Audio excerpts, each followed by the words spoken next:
everyone, I'm Joey Hollywood, and I just saw Godzilla, and it was pretty good. Matter of fact, it was great. Now I know the question that's beaming on the top of your minds: does it accomplish the impossible task of being better than the 1998 reboot? Well, yes, it blows that film out of the water and then some.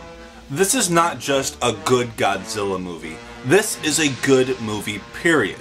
It's not only the best I've seen this year, it's probably the best I've seen in a long while.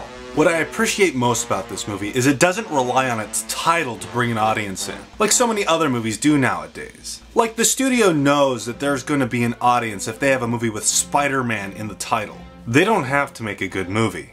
This movie is legitimately a good film, whether or not it was called Godzilla or anything else. And I personally really appreciate that. The movie is not a mindless monster brawl. It expertly builds tension throughout the film, hinting at fights but never really showing them until the climax of the film, where we finally do get to see a full-on fight between the monsters, which feels so much more satisfying due to the anticipation of earlier scenes. Godzilla really doesn't show up till about 50 minutes into the film, which is very much in the same vein as the original movie. What I really liked about this movie is it actually showed the more human element. It showed the ground level a little bit more.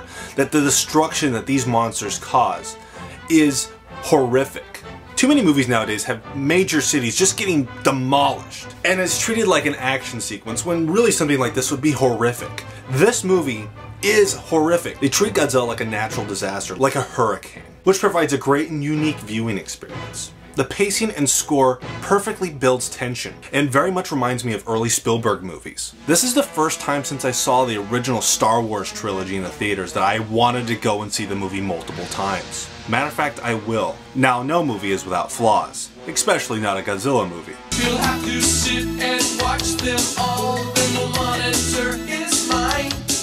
I actually have very few problems with this film, and the issues I have with it don't actually detract from the overall enjoyment. They're just little things that bothered me. One thing that took me out of the movie was the overuse of CGI. Now, I understand CGI is an important tool and they couldn't accomplish a lot of what they did without it. But like any other special effect, if you use it too much, it ruins the illusion. There were a few points where the monsters lost their scale just because they used one special effect. I can't help but think that some of these scenes could have been more effective if they cut to a miniature composite shot or something else. This was mostly at the end of the film and wasn't a major problem at all. Another problem with the film was the protagonist's family. All in all, they probably only had about 10 to 8 minutes worth of screen time, but his child looked really disinterested in what was going on. What do you expect? He's a child actor. And I think the filmmakers noticed this right away, because after his introduction, they kept on cutting to reverse shots every time the kid opened his mouth. And the wife was just over the top perfect sounding. She gave really hammy lines like, "I'll be here waiting for you because I love you." Like I said, this was a really small problem and they had hardly any screen time.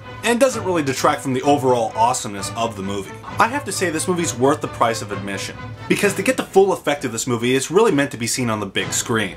I'm Joey Hollywood, and that's my review of 2014's Godzilla. If you like this video, let me know by leaving a comment.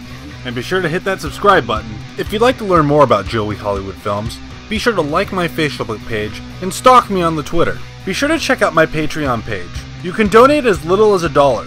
Every little bit helps. The money will go to the production of my first feature film, which I plan on shooting in the summer of 2015, and to help improve the overall quality of my videos. Thanks for watching, and while you're at it, why don't you check out these other videos.